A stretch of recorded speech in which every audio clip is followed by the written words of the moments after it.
राधे राधे। दोस्तों, आज अनंत चौदस है। अनंत अर्थात जिसका कभी अंत नहीं होता। ऐसे अनंत रूप, अनंत गुण, अनंत माधुर्य, अनंत शक्ति, अनंत समृद्धि वाले भगवान अनंत की जय। दोस्तों, अनंत चौदस की कथा इस प्रकार से है कि बहुत काल पहले सुमंत नामक एक ब्राह्मण था, जिसकी पत्नी का नाम दीक्षा था। सुमंत और दीक्षा को एक पुत्री थी जिसका नाम सुशीला था। कुछ समय बाद ऐसा हुआ कि सुमंत की पत्नी दीक्षा की मृत्यु हो गई। अतः सुमंत ने कर्कशा नामक एक स्त्री से विवाह कर लिया, दूसरा विवाह कर लिया। कर्कशा सुशीला को कष्ट देने लगी। समय आने पर जब विवाह का समय आया तो सुमंत ने ऋषि कौंडिन्य से अपनी पुत्री सुशीला का विवाह कर दिया।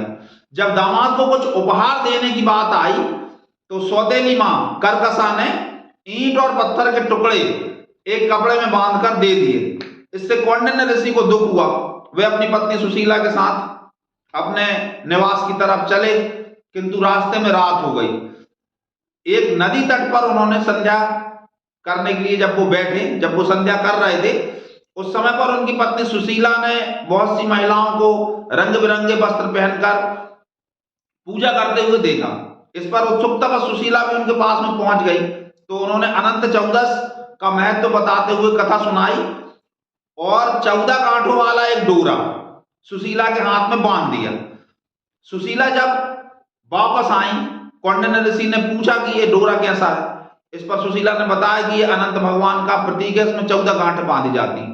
चूंकि कौंडिन्य ऋषि क्षुब्ध तो थे ही सासू मां के व्यवहार से, अतः उन्होंने क्रोधित होकर उस डोरे को तोड़कर उसे अग्नि में जला दिया। इस पर कौंडिन्य ऋषि बहुत परेशानी में पड़ गए। उनकी सारी संपत्ति नष्ट हो गई और वो दरिद्र हो गए। जब इसका कारण उन्होंने अपनी पत्नी सुशीला से पूछा, तब सुशीला ने उन्हें अनंत भगवान के अपमान की बात कही कि आपने वो डोरा तोड़कर अग्नि में जलाकर भगवान अनंत का अपमान किया, अतः अब आपको पश्चाताप करना चाहिए। ये सुनकर कौंडिन्य ऋषि सघन वन में चले गए और अनंत भगवान से पश्चाताप करते हुए घूमने लगे। कुछ दिनों बाद वे बिना खाए पिए मूर्छित होकर गिर गए।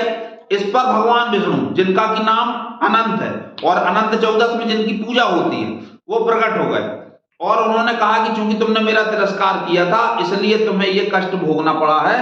अब तुम घर जाकर मेरा विधिपूर्वक व्रत करो और इसके प्रभाव से तुम्हारी सारी संपत्ति वापस आ जाएगी और 14 वर्षों तक ये व्रत करने वाला व्यक्ति जो भी है उसे धन धान्य से परिपूर्ण हो जाता है। उसके जीवन से दरिद्रता पूरी तरह मिट जाती है। मित्रों, इस व्रत में भगवान विष्णु की पूजा की जाती है और एक डोरे में 14 कठान लगाकर उसे अपने हाथ में अनंत भगवान की स्मृति धारण करते हुए पहना जाता है। प्रश्न यह उठता है कि 14 गांठें ही क्यों लगाई जाती? 5 ज्ञानेंद्रिय, 5 कर्मेंद्रिय, मन, बुद्धि, चित्त और अहंकार, इन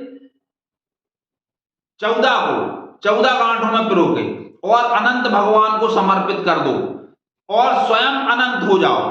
अनंत में प्रवेश करके स्वयं अनंत हो जाओ। सभी दुखों से, सभी कष्टों से, सभी चिंताओं से मुक्ति पा जाओ और भगवान के हो जाओ। ये 14 गांठें इस बात का प्रतीक है। तो कृपया अनंत चौदस का व्रत अवश्य करें। अनंत चौदस में भगवान गणेश की और भगवान विष्णु की पूजा अवश्य करें।